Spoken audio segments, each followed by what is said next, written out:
just sat down. There we go. See? Andrea wafts in and sits, and I press go. Wafted anywhere. You wafted. Good evening, everybody, and welcome to the news. No. Right, yes, good to see you. This is our regular thing we do on a Sunday, 8 p.m. most weeks. Moved that, now there's a knife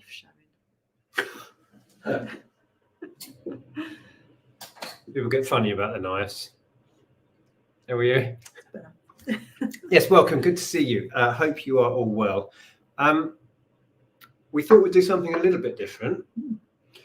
We were stood here chatting earlier. We don't really have a hall. We did actually go out sourcing, but we thought we would just have a chat about what we've learned from 20 years of reselling. So we came up with some thoughts earlier and some things we'd share, and you can share in the chat what you think. Some bullet points. Yeah, I think it'll be interesting. Probably not the sort of things you'd expect, but we'll get onto that in a minute. We are live. We can see people saying hello in the live chat. We'll say a few hellos in a minute.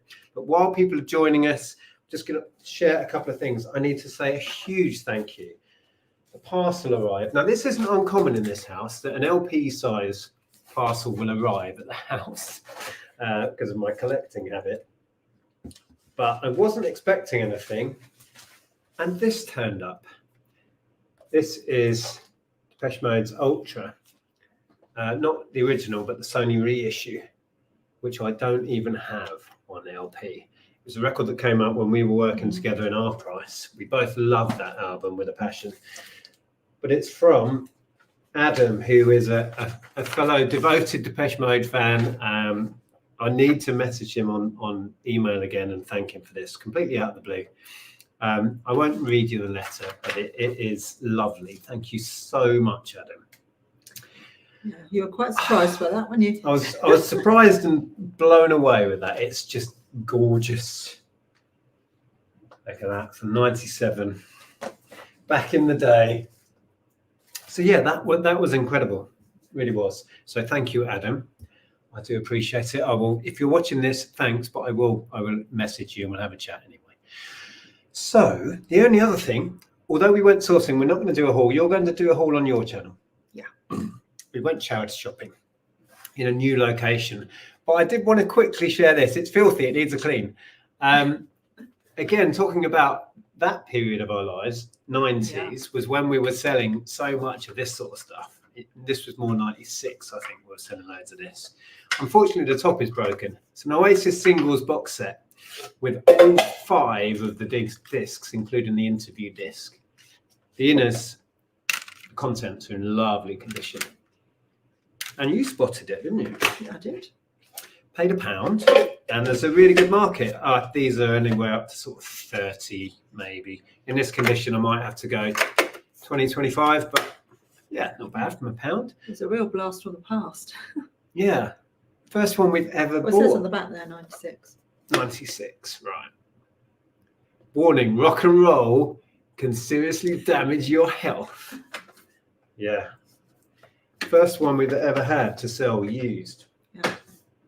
So there you go. Yeah, it's been a long time since I've seen one of those. Yeah. So that was a cool find, but you're going to share everything that we picked up. Yes. In a separate video on Andrea's channel. So please subscribe if you're not. So we'll do a few hellos and then we'll crack on with the topic. Who was first in? Steve. Worms? I don't know. I read that. What's worms from? I was wondering what worms. Have I put a typo in the title? What have we learned from 20 years of reselling? No, there's no typo there. Maybe Steve's wasn't the first comment and he's replying to someone. I don't know. Good evening, Selena and Jake and Stephen. Pete's in, hello, Sean. Mike Yam Langley, just in case you were confused which Mike Langley it was. John and Anne, good to see you all. Yes, it is cold here. Heating's on. Yeah. So I will whiz down to the end. Hello, everybody. Fluffy Muffin is in.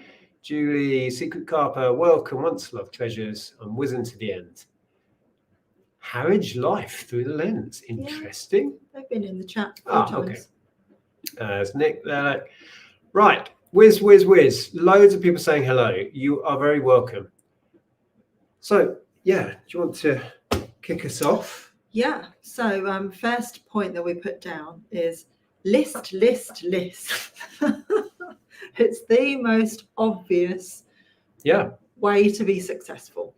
If you don't list it, it can't sell. So the more you list, the more you sell. Well, with that in mind, I suppose the biggest thing is consistency, and it's also the hardest thing. Because we have been doing this in various forms. We've been reselling for 20 years, full-time, self-employed. We have been... Oh dear. Lots of dust here. I've been cleaning stuff. We have been Not the kitchen, stock. I cleaned the kitchen. Oh, that really caught my throat.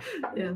We have resold in retail for part of our journey to here, but we've done internet reselling for the whole time.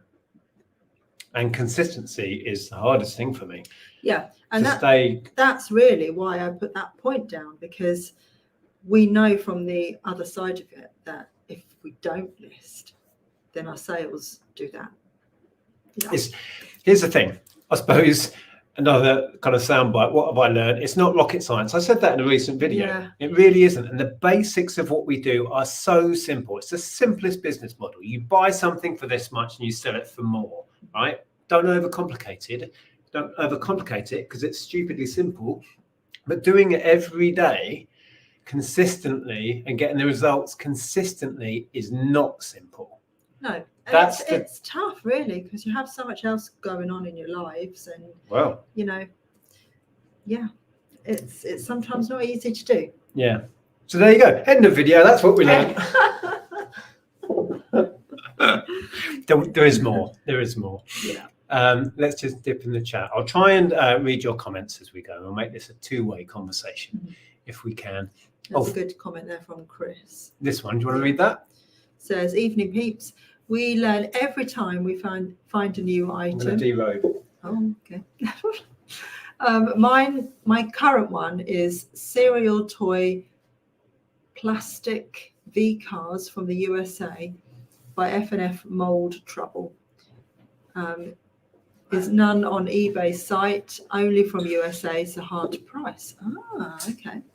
Well, as you can tell by the fact that I found it hard to read that, I've never heard of that before. So yeah, every day is a school day. I've been listing random stuff these last few days, and you know, I know so little in most niches, really. No, exactly. And you know, we've evolved over the years, haven't we? We've chopped and changed what we do. Yeah. So. Well, I think that comes up, doesn't it? Yeah, we'll come on to that. So if we work down, hang on, let me just get to the bottom here. Yep, we're there. Yes. Do you want to go with that one? Yeah. Next?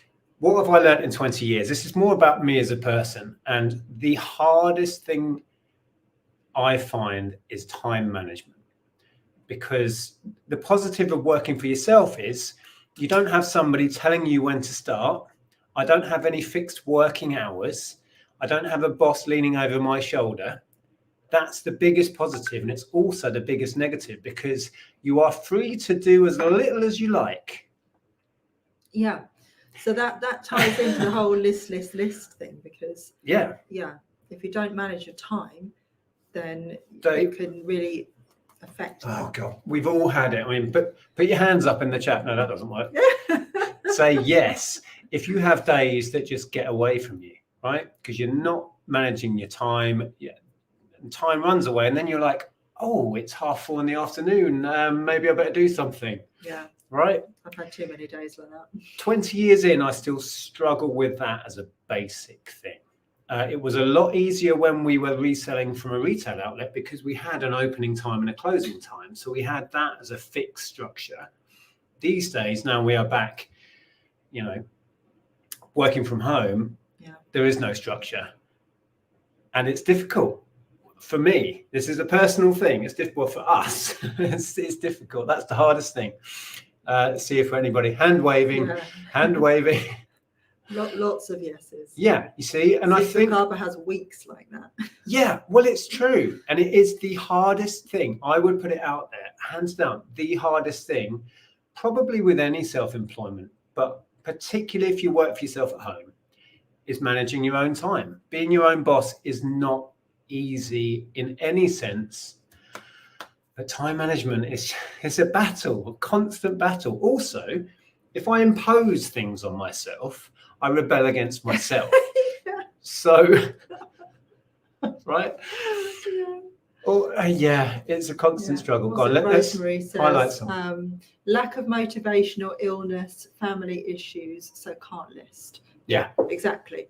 Yeah, so like the week before, I was getting ready to have visitors at the weekend. So I spent a lot of the week deep cleaning the house and, getting everything ready for them coming. So it really impeded on my listing. And, if you went to work, or you went off to an office or a shop space, then you have to work while you're there.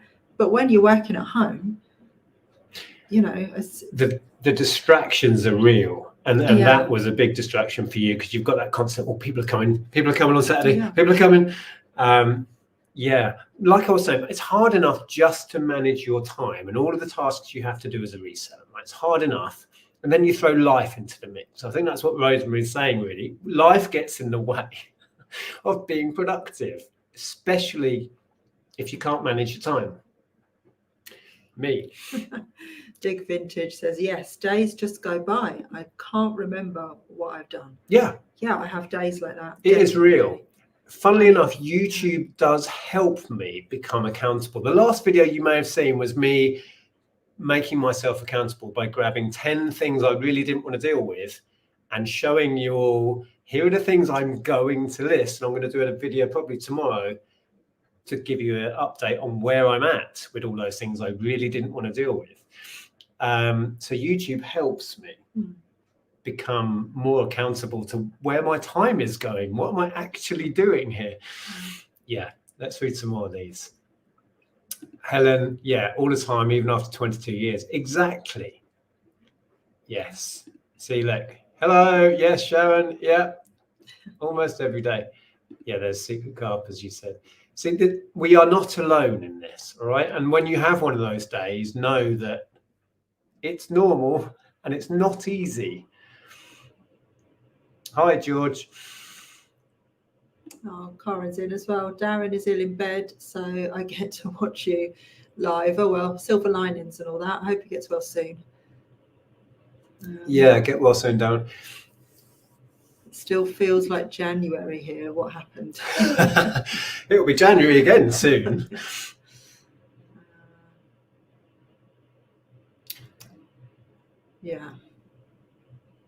Gosh, so many comments. There's so many. Let's do a few and then we'll try and get back to the bottom. We've got a lot of things to get through. Once we started thinking about what we've actually learned, it was interesting. If you're reliant on the income, you'll be motivated to list and manage your own time. But if you're comfortable, then you can take a back seat more. Yes, that's an interesting one. That's true. Because we have been on both ends of that. Yeah. We are financially comfortable. We still have bills to pay and we still have to hit kind of targets, really, but nowhere near the pressure that we had at the beginning of when we started reselling, when we were renting a house with a small baby, just had a baby and had all of the bills we have now and more. And we had a lot more pressure on us then, and we worked a lot harder then. You're right in that you work as hard as as life motivates you to, in a way. It's true. Having the time problem right now. Packing the house to move soon. We know that one. Plus, keeping on top of eBay and life in general doesn't fit into 24 hours. Sales are good, though. Well, that's at least sales are good. Good news. Here we go. Like, having 3 kids, especially with one with special needs. I can see the time disappearing. Yes. Wow. in that sense, we're lucky. We've been there with one small child. We didn't have three, so I can't really pretend to know how that is. But we had one small child in a very small rented house when we started, and all of our stock in the house.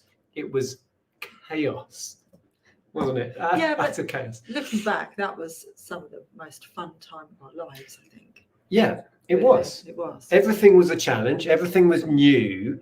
So we look back through rose-tinted spectacles at that time when everything was tough. Money was tough. Yeah, everything. I mean, there were certainly times where I felt guilty because we were trying to run a business and I was a full-time mum as well. So, you know, trying to balance where you put your time. And sometimes I just felt guilty that I wasn't giving enough of my time to Ellen, even though most of the time she was, you know, quite happy pottering about and, you know, we'd sort of play with her and stuff. And yeah, well, everything changed. Everything changed when she was able to move, because before we could plonk her down or sit on the sofa and you'd have stock everywhere or doing photographs on the floor or whatever, and the child wouldn't move. Then it learned how to crawl about. I'm saying it. Ellen learned to move, and then it was like, oh, we've got to move all the stock off the floor. Yeah, happy times. Yeah. Phil, good point. Yeah. Although I enjoy the research, so do we, I think. That's the dishwasher, sorry about that. Rabbit holes open up all the time and hours pass by. Yeah, yep, totally.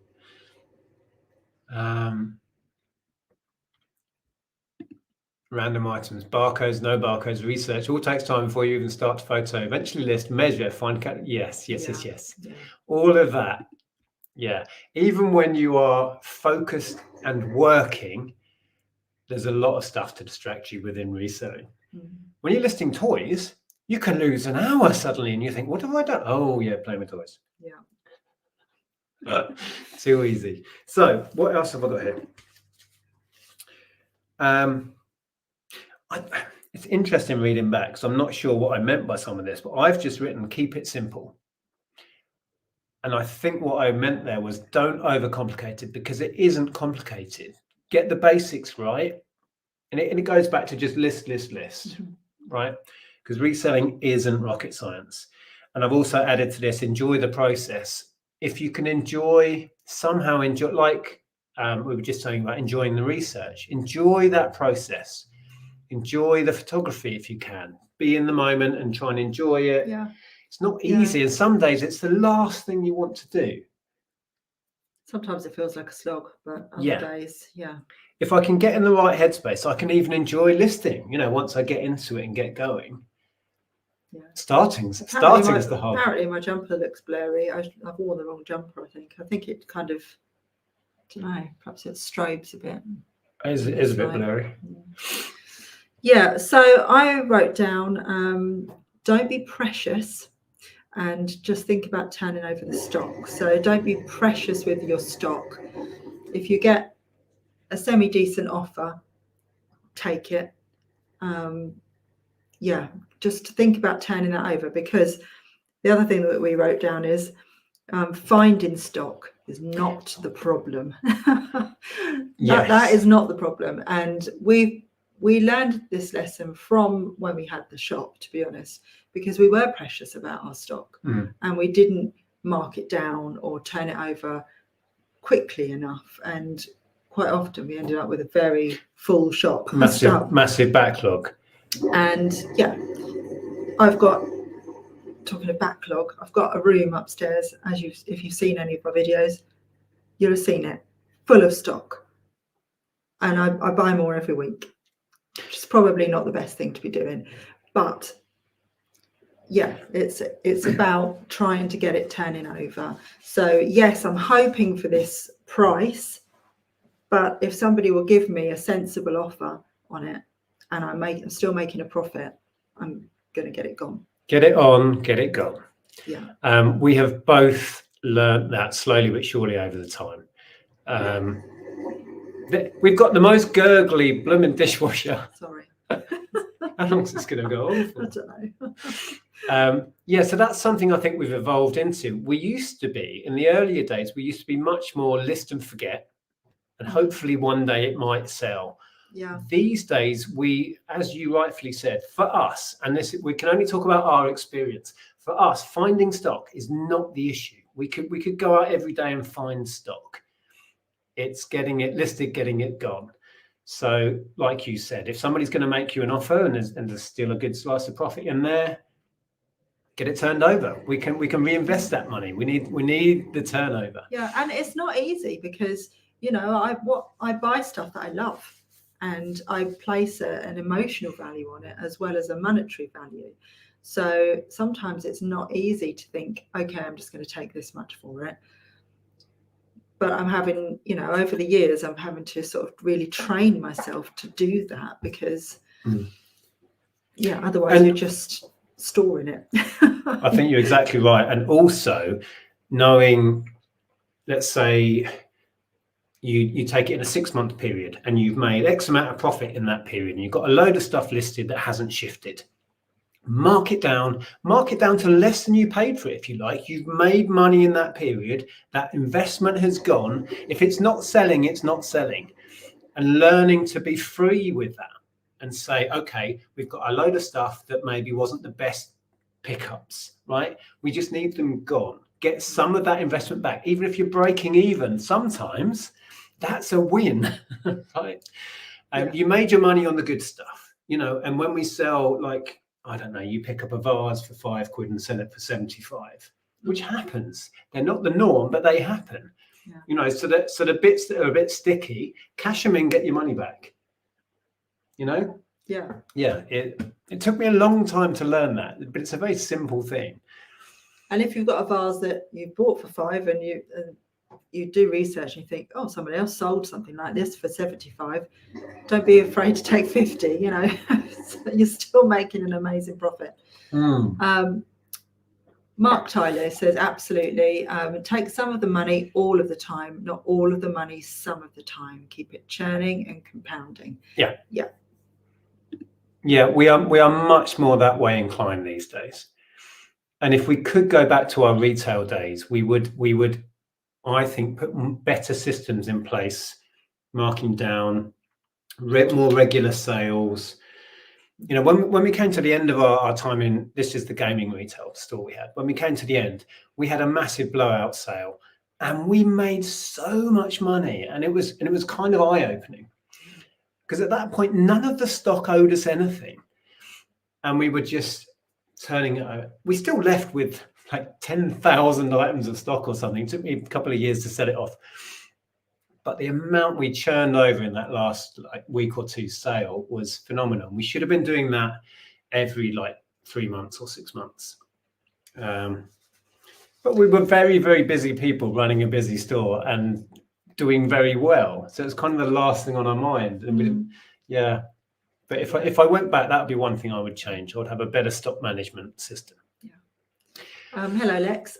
Lex has got a question. What is all my stuff is precious and I don't want to sell it?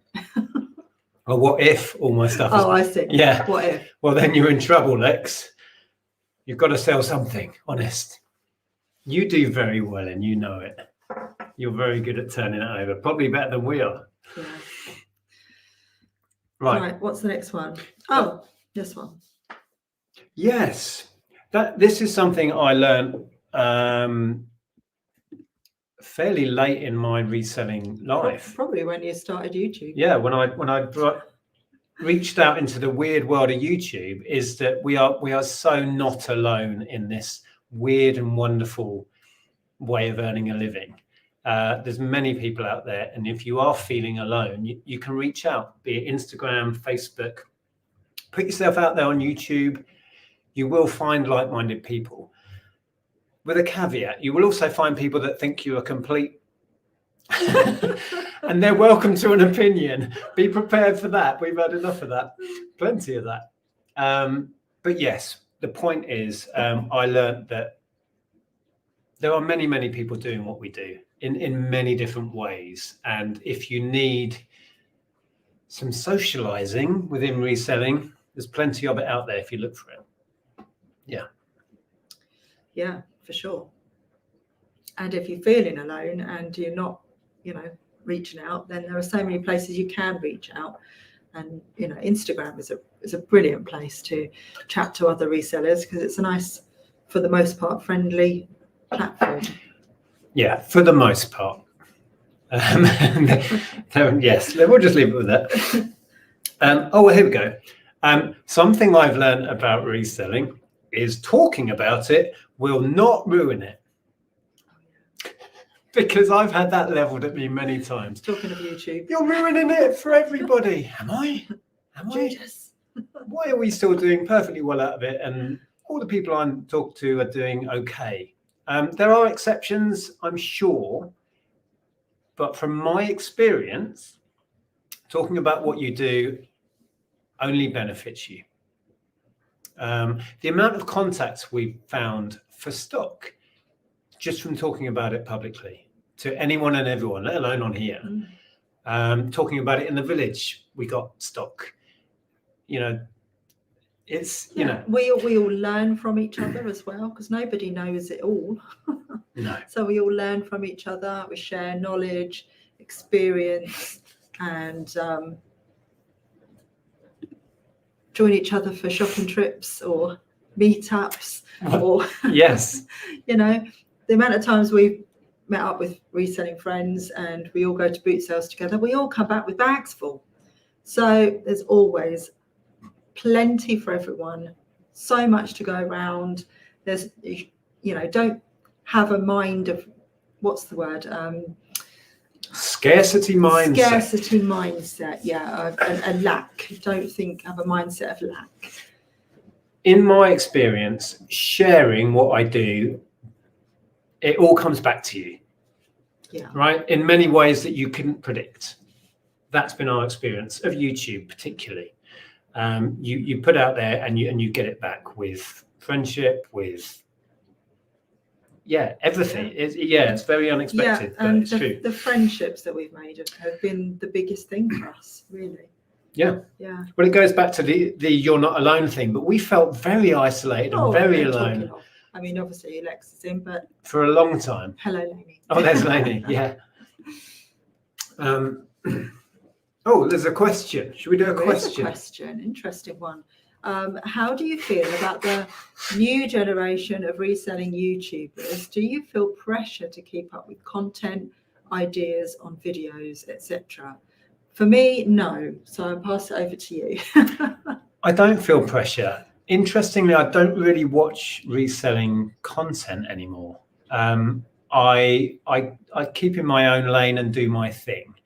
So it doesn't really affect me. I try and dip in now and again. What you sometimes watch some of the channels, and I watch what you're watching, but I don't really keep up, and I don't feel pressure to be something. I'm busy being me. Yeah, and that's the most important thing is, being yourself, because people won't want to watch you if you're trying to be someone else. So, yeah, I mean, I do watch quite a lot of reselling content. I didn't for a long time, but now I dip in and out of people's videos, and I enjoy it. And I think it's really good the way that it's evolved and grown over the years. And it's interesting to see, because in the very beginning, when you first started doing YouTube, and we met, some Tom. friends. We met friends like Tom, Caroline, and Zahir, and we all met up in Hitchin for that very first meetup. And now it's interesting to see how it's grown countrywide, and there are like little groups of people that sort of friendship groups that have grown. Yeah. And it's fantastic to see. I'll tell you one channel we have been watching, you've been dipping in, we've been watching them together, is John Luke. Yeah. And he's doing so well with it. He has his own style, he's got his own thing going on, and we've enjoyed that. Why is this beeping? Is that me beeping? Yeah. Oh, it's Neil. Neil, you messaging me because my phone's dinging. Yes, good stuff. Shall I read what here? What shall I read what here? If you want to read what here. Lex, yeah, made some lovely friends in the past few years, but that's enough now, no more. You've had your fill. Going back to what we were saying before, the more you put in, the more you get out. Exactly that. Yes, it's true. What's this? Nick and Andrea, you'd be proud of me. I was on the winning quiz team at the party I was at last night. It was Christmas movies. You went to Louise's party, didn't you? Nice. J-Lo, the original. Hello. Hi, everyone. Just to say, without the luxury pickers educating me about Max Mara and Vestiaire, I wouldn't have been able to buy a jumper for £20 and sell it for over 100. There you go, you see. Sharing the information. Exactly. Have they ruined it for the rest of us? Not yet. Okay. Hello, Anne. Dropped in live. Good to see you. Asking, talking to meetups, have you got a January meetup scheduled?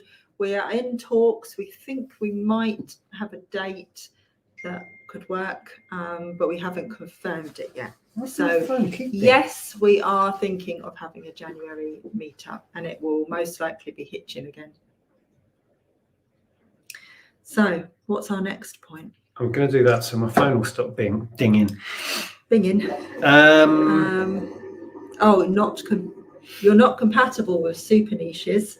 Oh, yeah. Talking about what we have learned in our experience of doing this for a long time. I have learned my personality doesn't work with super niching down and doing one thing. We have tried. I did nothing but Lego for a period of time. That was before we started YouTube. That thing is so noisy. I know, I'm sorry. I go slightly mad, and I find reselling. Nodding along. I find reselling, one of the joys of it for me is not knowing what I'm going to find when I go out sourcing. And one of the joys for me is learning.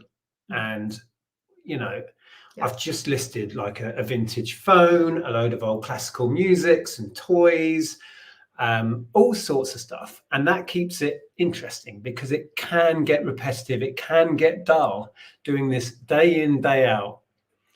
So just going back to doing just Lego, oh no. I love selling Lego. And then we tried just clothes, and I think you were about to I very quickly jumped ship from that, and I was going out at the weekend and buying cars full of junk again. You were going absolutely insane. You were so grumpy. It was untrue. You were, just not in a good place. And eventually I said to you, I think that you need to just go back to being generalist.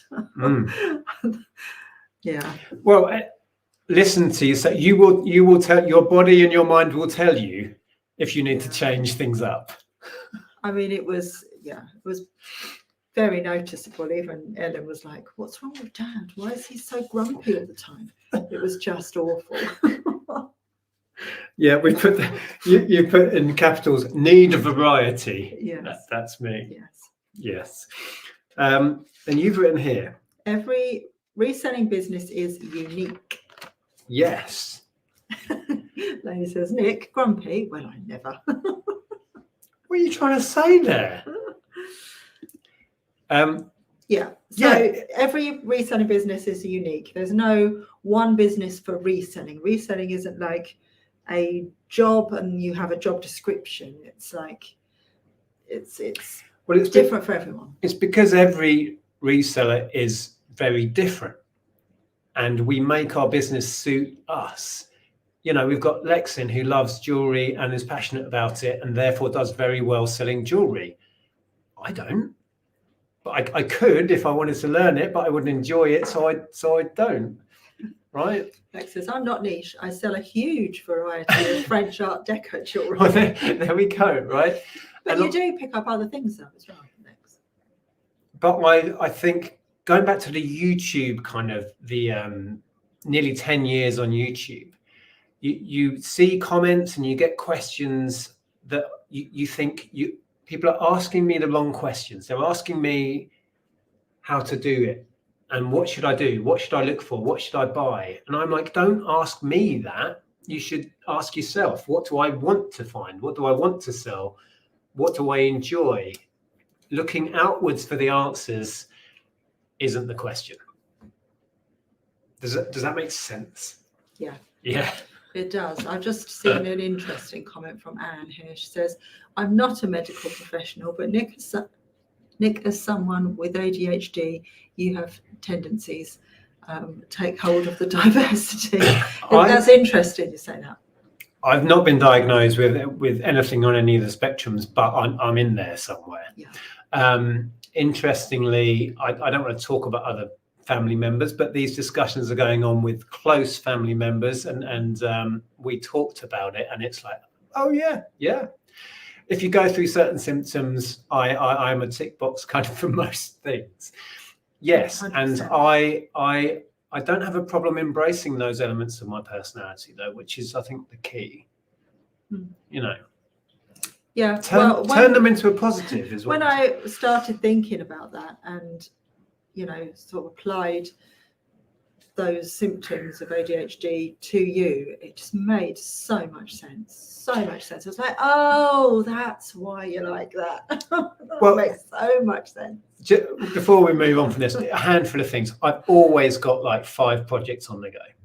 I struggle to finish anything before moving on to the next thing. Struggle with focus. I'm constantly on in my head. Struggles to sleep. Can't focus. Yet then I'm hyper focused. Give me a board game with 1,000 bits. I will sit there and I will enjoy counting them. I draw the line at puzzles. I said this the other day.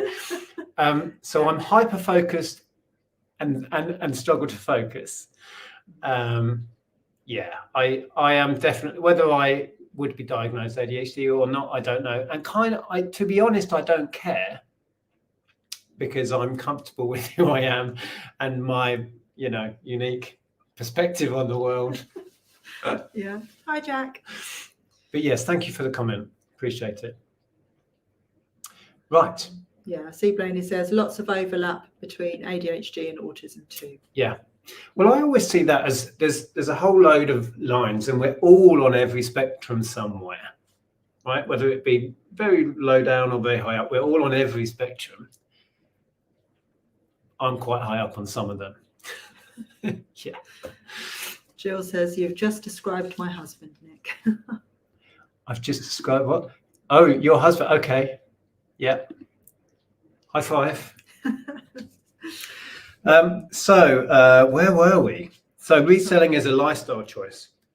Yeah. Going back to reselling isn't something you can sit down and learn from somebody and then go out and do it. There's no course or, turn up at an event and learn how to resell, because it might not suit you and your personality, right?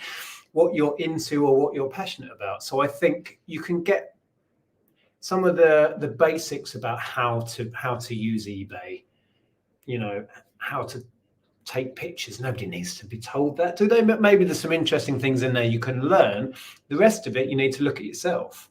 I personally think, and being on YouTube now for nearly 10 years and seeing the questions that come in, and then the people that don't cope with it and get out very quickly, I think it's because they were asking the wrong questions or looking for something, a get rich quick scheme, which this isn't.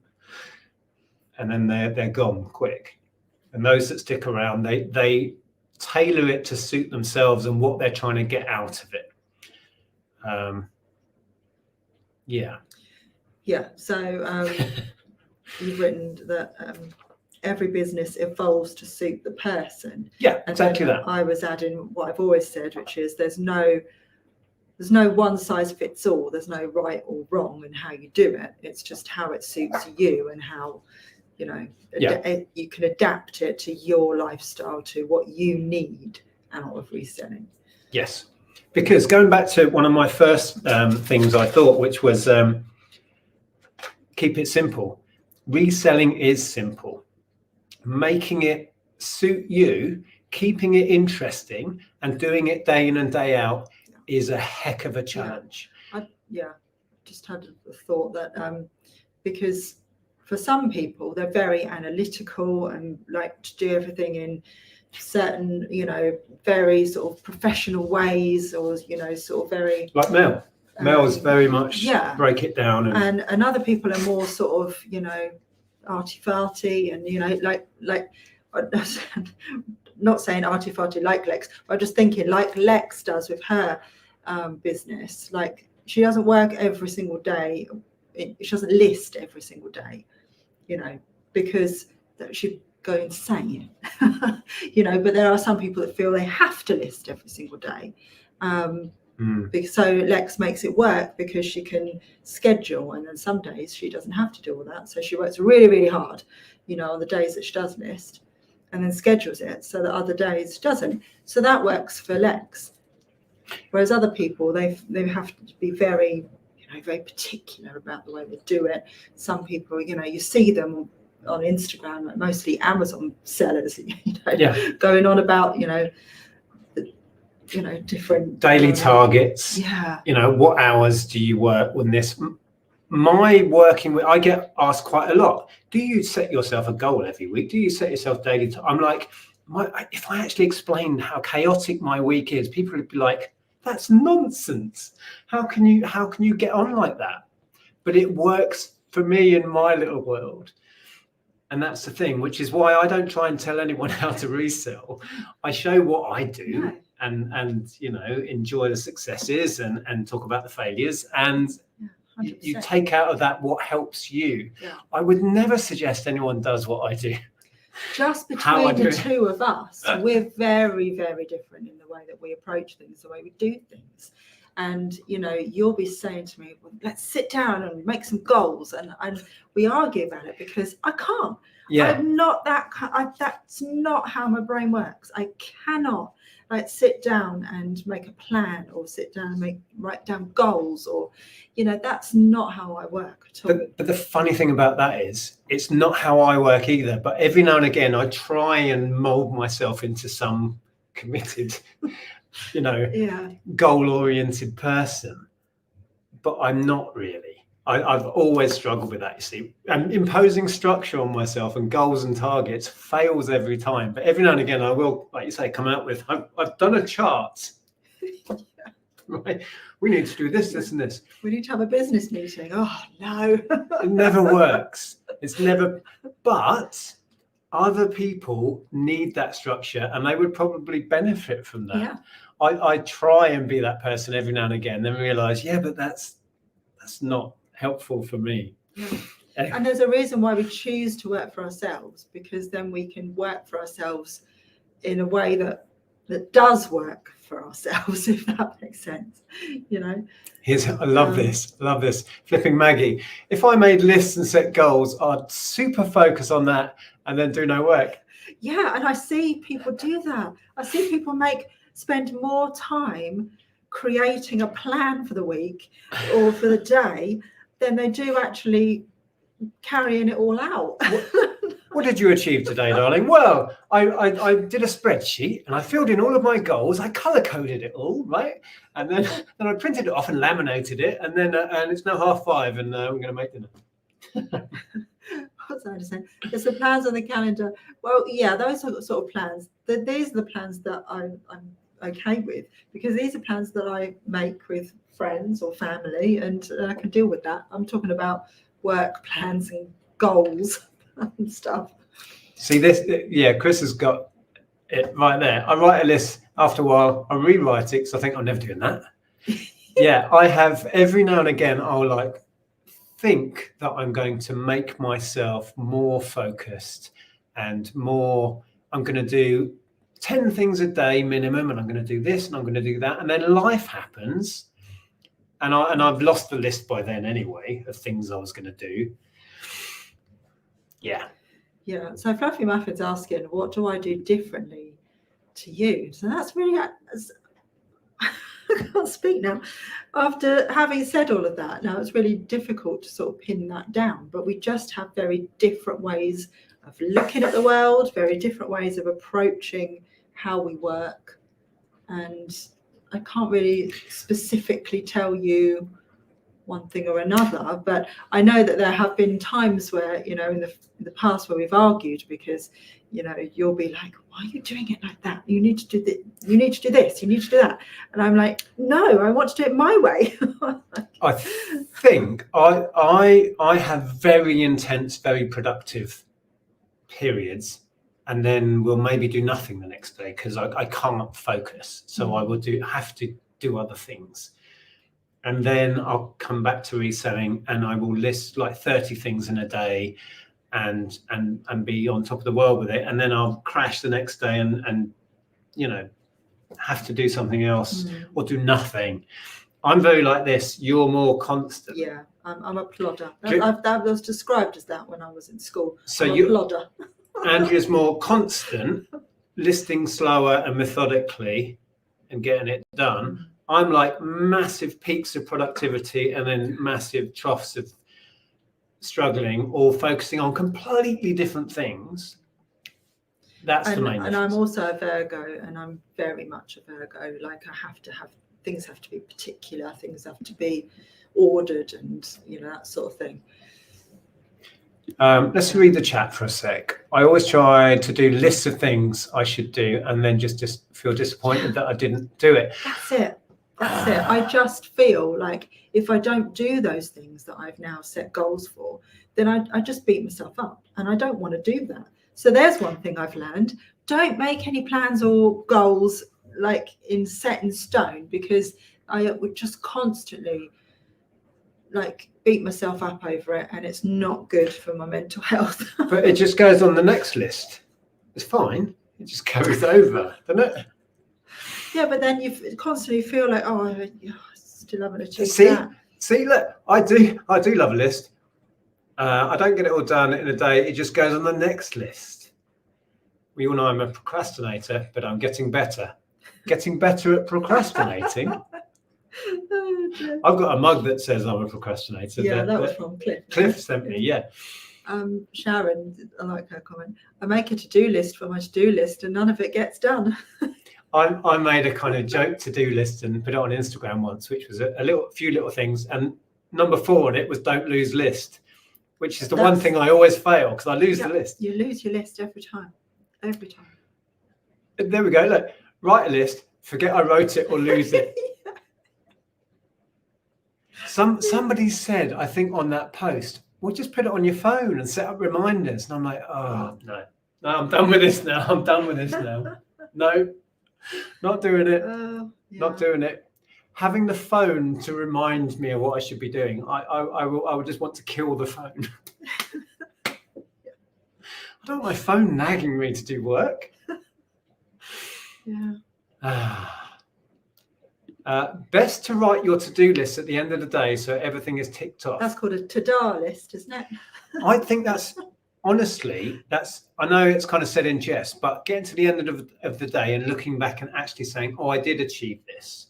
I did that. Yes, I didn't list as much as maybe I thought, but I did process this stuff. I did clean that. I did research this. And that's all part of the process. Yeah. Sometimes spending 2 or 3 hours just going through and making decisions and researching, that's sometimes the hardest bit of the work, especially when it's stuff, because I'm a generalist and I do all sorts.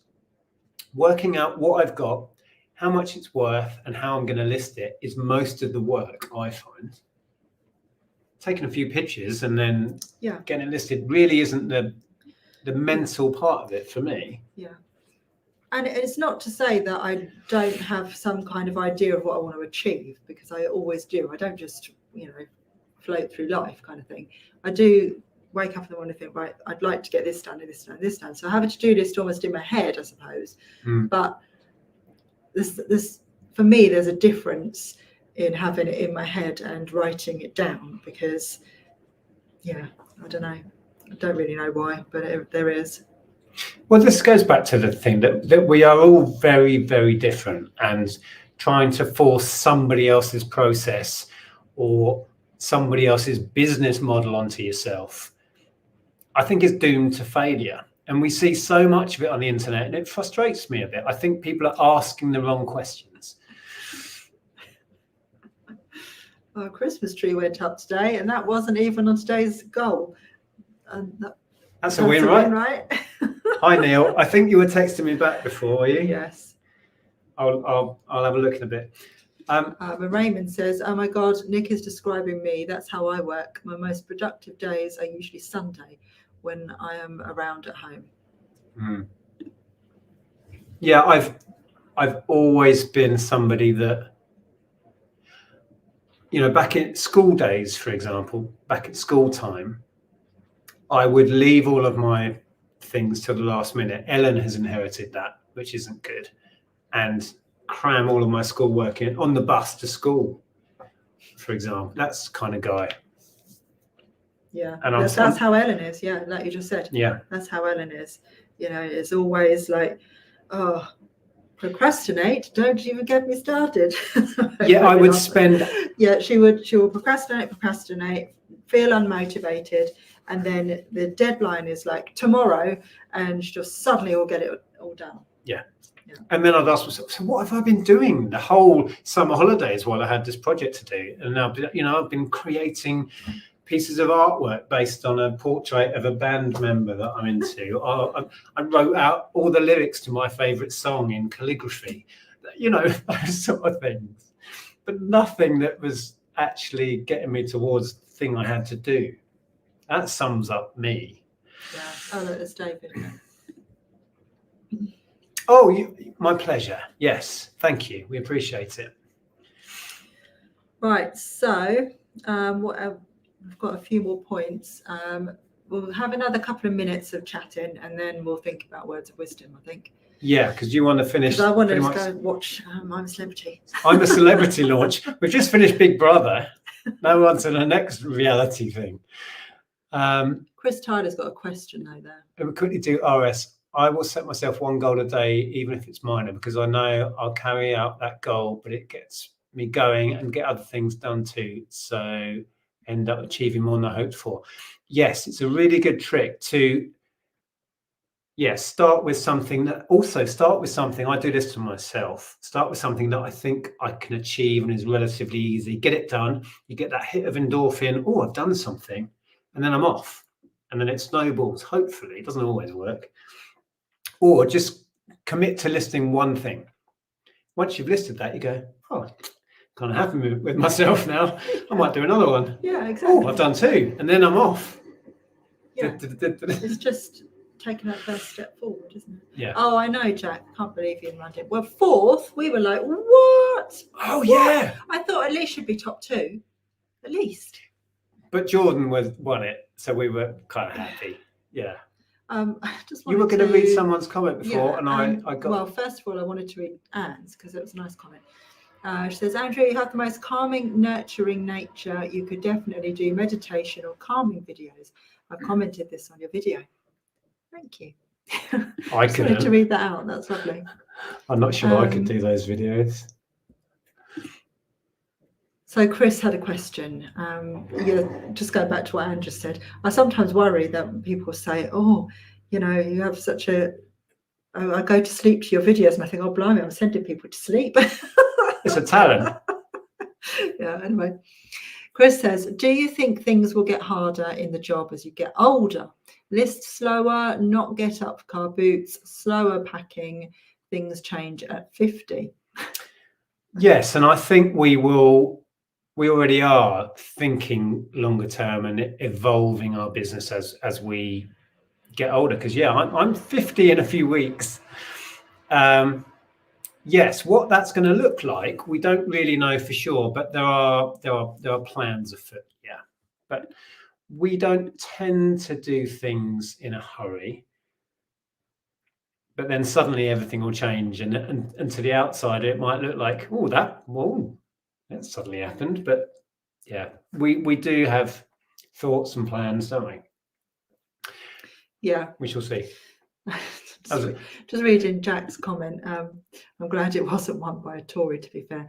Well, we won't get into that. But I mean, I do agree with you there because I really felt like Henry, talking of his lifestyle, had enough money and didn't need more.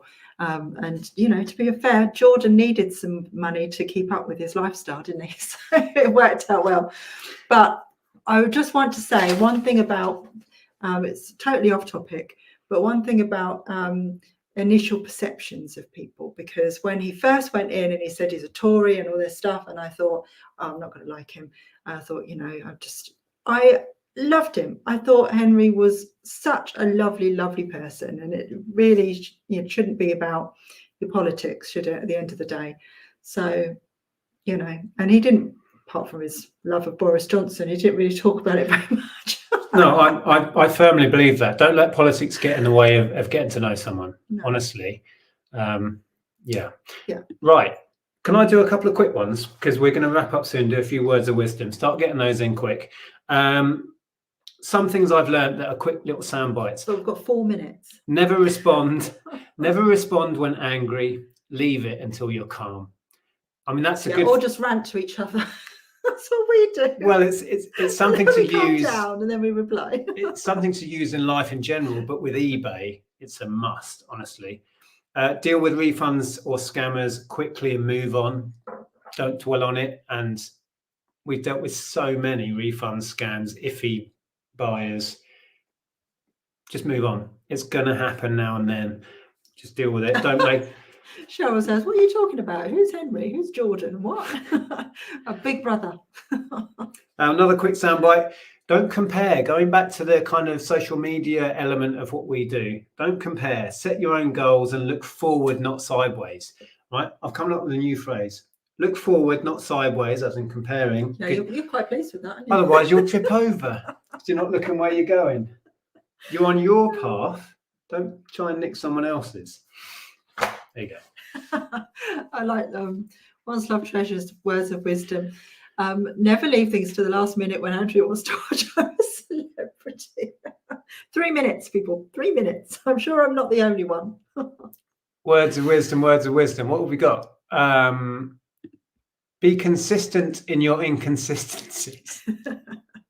I'm winning at that one. What does Tina say? You can never cross the ocean unless you have the courage to lose sight of the shore. Oh, yes.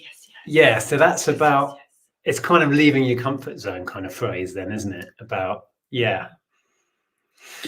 Porky says, the man who waits to know everything is the man who never does anything. Oh, yeah.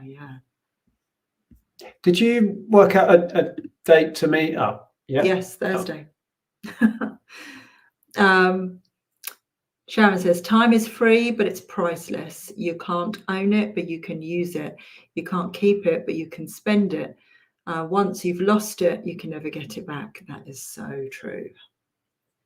Yeah, and that becomes so poignant the older you get, right? When we were all young and the whole of our lives were spread out in front of us, endless possibilities. And then you get to this sort of age and you think, every day just whizzes. Holy moly, how is it Sunday again? What have I done since that? Yeah. Mad. We're in November. I know, it's nearly Christmas. Secret Carper says, fear kills more dreams than failure ever will. That is so true. And Ali says, it's the fear of failing that kills the dream. Yeah. Ali says, life is short. Spend your time doing what you love. Absolutely. I used to have a little plaque thing that ties in so well with the theme of reselling. And a big thing that I keep reiterating is you need to work out what you want to get out of it and what will make you happy within reselling. Don't go, oh, he's doing really well, apparently, selling nothing but widgets. I need to get me some widgets. No. Because you might not enjoy widgets. Stevie says, we know work weeks can be rough. In fact, whenever you're at work or at home, each day of the week seems to present a different challenge to maintaining your productivity and focus. Yeah. Yes, well put. Yeah. Peter Welsh says, hang on, whisper words of wisdom, let it be. Nice. Yeah. Peter Welsh says, know how to listen and you will profit even from those who talk badly. Oh, I like that. Yeah. Yeah. Exactly. Oh, these are so good. Embrace the chaos. Belinda's having a week off. Okay, that's fair. Chris G, you can never cross the ocean unless you have a boat. Lovely. A good laugh and a long sleep are two best cures of everything. There are so many, but it is 9 o'clock. So I think we should go with Ali's tonight because it fits in with what we've been talking about. Right. So we have, oh, I like that one, Karen. Yeah. Be brave and say yes. Sometimes be brave and say no. Learning to say no is a big one. That's really honestly powerful. Really powerful. No is your best friend quite often. Yeah. We are sorry if we didn't read yours. Andrea's in a rush to watch I'm a Celebrity. Where's Ali's? What was that then? Do you want to read Ali's? Life is short. Spend your time doing what you love. Yes. And don't, just to add a little adding on to that, falling in with what we were talking about tonight, make sure you do love it. Don't feel the pressure just because somebody else is doing this over here and it works for them. Don't feel the pressure to think that you have to do that and to have a successful business, because you don't. You do you. Find your passion and then figure out a way of making that earn you money. Yeah. We keep saying this to our daughter. Yeah.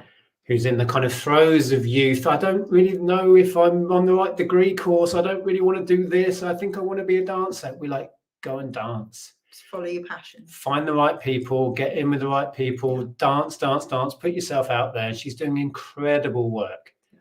Because as Ali says, life is short. So why do things that just stress you out or make you don't enjoy them? Yeah. Sorry, we missed a bunch of words of wisdom. Save them for next week. We should be back. Oh, C. Blaney says ads are still on, so that's fine.